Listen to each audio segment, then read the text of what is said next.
Hello friends, welcome to my YouTube channel Kant chemistry में। तो जैसा कि आप सब जानते हैं कि हमने क्लास 10th के केमिस्ट्री के वीवीओ ऑब्जेक्टिव को डिस्कस कर रहे थे, जिसमें हमने 3 वीडियो देख चुके हैं। 3 वीडियो हमने अपलोड कर दिया है, जिसमें हमने 75 क्वेश्चन के बारे में डिस्कस किया।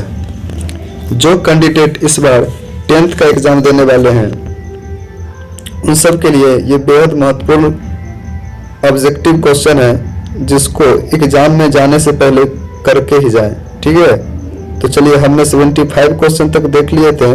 अब देखते हैं नेक्स्ट क्वेश्चन 76 से। चलिए, क्वेश्चन ये है कि कैल्शियम कार्बोनेट को गर्म करने पर कैल्शियम ऑक्साइड एवं कार्बन डाइऑक्साइड बनता है। यह किस प्रकार की रासायनिक अभिक्रिया है? ऑप्शन ए विस्थापन, ऑप्शन बी उभय विस्थापन, ऑप्शन सी उदासीनीकरण, ऑप्शन डी अपघटन। तो इसका जो हमारा राइट आंसर हो जाएगा वो हो जाएगा विस्थापन अभिक्रिया। क्या हो जाएगा? सॉरी, विस्थापन नहीं होगा। इसका जो राइट आंसर हो जाएगा वो अपघटन अभिक्रिया होगा। क्या होगा? अपघटन अभिक्रिया। अपघटन या वियोजन भी कहीं ऑप्शन में रहे तो वो भी क्या होगा? सही होगा, वियोजन। ठीक है, वियोजन अभिक्रिया। चलिए, नेक्स्ट क्वेश्चन हमारा है NaOH plus HCl arrow NaCl plus H2O कौन सी अभिक्रिया है? उदासीनीकरण, अपघटन, अवक्षेपण, ऊष्माक्षेपी। तो इसका सही जवाब हमारा हो जाएगा उदासीनीकरण अभिक्रिया। कौन सी अभिक्रिया होगी? उदासीनीकरण अभिक्रिया। ठीक है, नेक्स्ट प्रश्न 78 नंबर, निम्न में कौन ऑक्सीकारक है? निम्न में कौन ऑक्सीकारक है? Option A H2, option B CO, option C H2S, option D O2। तो इसका जो सही जवाब हो जाएगा हमारा O2। क्या होगा? O2। ठीक है, चलिए अगला प्रश्न है NO2 का धुएं किस रंग का होता है? NO2 का जो धुआं होता है उसका रंग क्या होता है? ठीक है, ऑप्शन ए भूरे रंग का, ऑप्शन बी हरे रंग का, ऑप्शन सी लाल रंग का, ऑप्शन डी काले रंग का। तो इसका जो सही जवाब हो जाएगा हमारा क्या हो जाएगा? भूरे रंग का। ठीक है, चलिए अगला प्रश्न है चिप्स की थैली में किस गैस के कारण उपचयन नहीं होता है? Option A oxygen gas, option B hydrogen gas, option C nitrogen gas, या ऑप्शन डी इनमें से कोई नहीं। तो इसका जो सही जवाब हो जाएगा हमारा क्या हो जाएगा? Option C nitrogen gas. ठीक है, चलिए अगला प्रश्न है जिसमें अभिकारकों के बीच आयनों का आदान प्रदान होता है वह क्या कहलाता है? अपघटन अभिक्रिया, विस्थापन अभिक्रिया, संयोजन अभिक्रिया, अवक्षेपण अभिक्रिया। तो जिसमें आयनों का आदान प्रदान होता है उसे तो ऐसे हम द्विविस्थापन अभिक्रिया बोलते हैं। क्या बोलते हैं? द्विविस्थापन अभिक्रिया। द्विविस्थापन अभिक्रिया। ठीक है, द्विविस्थापन। लेकिन ऑप्शन में द्विविस्थापन नहीं है। ऑप्शन में द्विविस्थापन नहीं है, तो ऐसे तो होना चाहिए था द्विविस्थापन। अगर ऑप्शन में द्विविस्थापन नहीं है तो हम अवक्षेपण को टिक कर सकते हैं। किसको टिक कर सकते हैं? अवक्षेपण को टिक कर सकते हैं, क्योंकि अवक्षेपण जो अभिक्रिया होता है इसमें भी आयनों का आदान प्रदान होता है। चलिए अगला जो प्रश्न है उसको देखते हैं। प्रश्न कह रहा है कि जो कार्बन डाइऑक्साइड जल से अभिक्रिया करके बनाता है। ऑप्शन ए सल्फ्यूरिक अम्ल, ऑप्शन बी कार्बोनिक अम्ल, ऑप्शन सी सल्फ्यूरस अम्ल, ऑप्शन डी कार्बोलिक अम्ल। तो ये जो हमारा आंसर हो जाएगा इसका क्या हो जाएगा? कार्बोनिक अम्ल। ठीक है, चलिए नेक्स्ट प्रश्न ये रहा PbOH होल NO3 किस प्रकार का लवण है? अम्लीय लवण है, भास्मिक या सामान्य या नॉन? तो PbOH होल NO3 ये जो होगा क्या हो जाएगा हमारा? भास्मिक लवण। क्या होगा? भास्मिक लवण। ठीक, नेक्स्ट प्रश्न है Al2O3 एक ऑक्साइड है। कैसा ऑक्साइड है? ऑप्शन ए उभयधर्मी ऑक्साइड, ऑप्शन बी अम्लीय ऑक्साइड, ऑप्शन सी क्षारीय ऑक्साइड, या ऑप्शन डी नॉन। तो इसका जो राइट आंसर हो जाएगा वो हमारा होगा उभयधर्मी ऑक्साइड। ठीक है। नेक्स्ट प्रश्न, सल्फाइड अयस्क का सांद्रण किस विधि से किया जाता है? सल्फाइड अयस्क का सांद्रण किस विधि से किया जाता है? ऑप्शन ए कार्बन अवकरण, ऑप्शन बी फेन उत्प्लावन, ऑप्शन सी गुरुत्वाकर्षण, option D cyanide.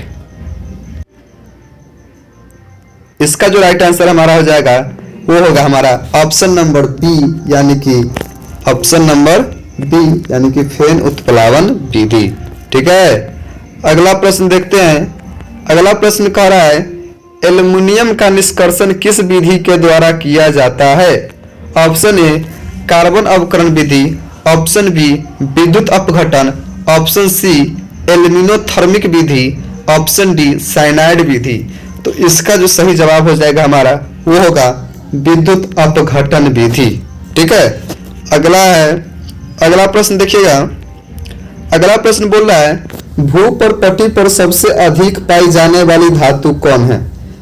Option A लोहा, option B aluminium, option C sodium, option D calcium. तो भूपर्पटी पर जो सबसे अधिक मात्रा में पाई जाती है धातु वो है हमारा एल्यूमिनियम। क्या है? एल्यूमिनियम। चलिए नेक्स्ट प्रश्न, जर्मन सिल्वर में रहता है। ऑप्शन ए तांबा, ऑप्शन बी तांबा निकेल जस्ता, ऑप्शन सी लेड और टीन, ऑप्शन डी लोहा और जिंक। तो जर्मन सिल्वर जो होता है उसमें एक जर्मन सिल्वर एक मिश्र धातु होता है और उसमें तांबा निकेल और जस्ता तीनों का क्या होता है? मिश्रण होता है। चलिए अगला प्रश्न है श्वेत फास्फोरस। श्वेत फास्फोरस ऑप्शन ए प्रकाश में चमकता है, अंधेरे में चमकता है, सदा चमकता है, या अज्ञात है। तो इसका जो सही जवाब हो जाएगा वो क्या होगा?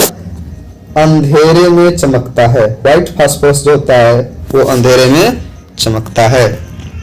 अगला प्रश्न देखिएगा 90 नंबर, प्रथम कार्बनिक यौगिक यूरिया का संश्लेषण किसने किया था? प्रथम कार्बनिक यौगिक यूरिया का संश्लेषण किसने किया था? Option A Wohler, option B Kolbe, option C Berzelius, option D लफवाजे।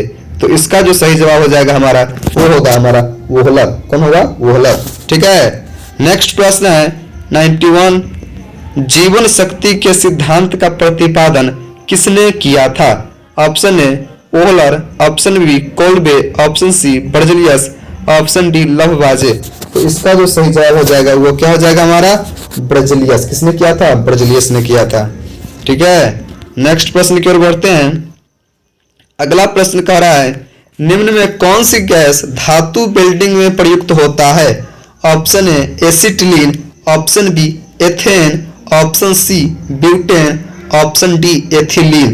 तो इसका जो सही जवाब हो जाएगा वो हमारा एसिटिलीन होगा। क्या होगा? एसिटिलीन। ठीक है।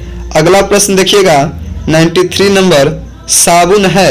ऑप्शन ए सोडियम और पोटेशियम लवण, ऑप्शन बी सोडियम और पोटेशियम एस्टर, ऑप्शन सी एक अम्ल, ऑप्शन डी एक भस्म। तो साबुन जो हो जाएगा हमारा क्या हो जाएगा? साबुन एक प्रकार का सोडियम और पोटेशियम लवण होता है। ठीक है। अगला प्रश्न देखेंगे हम 94, आवर्त सारणी में किसी वर्ग में ऊपर से नीचे आने पर तत्व का धातुई गुण? ऑप्शन ए बढ़ता है, ऑप्शन बी घटता है, ऑप्शन सी अपरिवर्तित रहता है, ऑप्शन डी नॉन, यानी इनमें से कोई नहीं। तो इसका जो सही जवाब हो जाएगा हमारा क्या हो जाएगा? ऊपर से नीचे आने पर धातुई गुण बढ़ता है। ठीक है। चलिए अगला प्रश्न है आवर्त सारणी में वर्ग 2 के तत्व कहलाते हैं।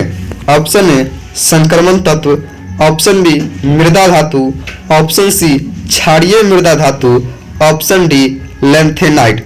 तो इसका जो सही जवाब हो जाएगा हमारा क्या होगा? क्षारीय मृदा धातु। क्षारीय मृदा धातु। चलिए अगला प्रश्न देखते हैं 96, मैग्नीशियम आवर्त सारणी के किस वर्ग में है? ऑप्शन ए वर्ग 1, ऑप्शन बी वर्ग 2, ऑप्शन सी वर्ग 12, ऑप्शन डी वर्ग 13। तो इसका जो सही जवाब हो जाएगा वो हमारा ऑप्शन नंबर बी यानी कि वर्ग 2। ठीक है, अगला प्रश्न देखते हैं 97। कौन शून्य वर्ग का तत्व है?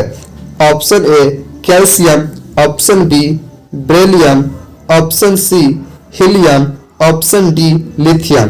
तो शून्य वर्ग का जो हमारा तत्व हो जाएगा वो क्या हो जाएगा? हीलियम। क्या हुआ? हीलियम।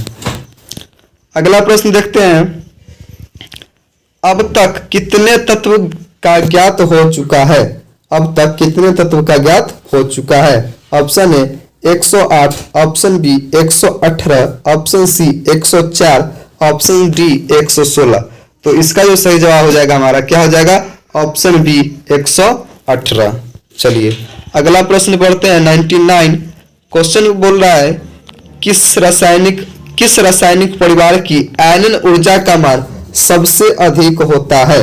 ऑप्शन ए निष्क्रिय gas, option B halogen, option C उत्कृष्ट gas, option D A and C दोनों। तो इसका जो सही जवाब हो जाएगा हमारा क्या हो जाएगा? ए एंड सी दोनों, यानी निष्क्रिय गैस और उत्कृष्ट गैस दोनों। चलिए अगला प्रश्न है और अंतिम प्रश्न 100वां प्रश्न हमारा है, किस आवर्त में सबसे अधिक तत्व होते हैं? किस आवर्त में सबसे अधिक तत्व होते हैं? ऑप्शन ए चौथा, ऑप्शन बी पांचवा, ऑप्शन सी छठा, ऑप्शन डी सातवां। तो इसका जो सही जवाब हो जाएगा वो हमारा ऑप्शन सी यानी छठा आवर्त। छठा आवर्त। तो ये था 100 क्वेश्चन, ये लास्ट वीडियो था इस ऑब्जेक्टिव का। इससे आगे आपको कहीं से नहीं पूछेगा, जब भी पूछेगा तो इसी को घुमा फिरा के क्या करेगा? पूछेगा। ठीक है, तो कम से कम इतना अगर एग्जाम देने वाले हो तो एग्जाम से पहले इतना ऑब्जेक्टिव को आप करके ही एग्जाम में जाइएगा। ठीक है, तो जो भी आपके फ्रेंड सर्किल में जो भी एग्जाम देने वाले होंगे इस बार 2023 के बोर्ड में, तो सब में इसको क्या करिएगा? शेयर कर दीजिएगा। ठीक है, देखने के लिए धन्यवाद।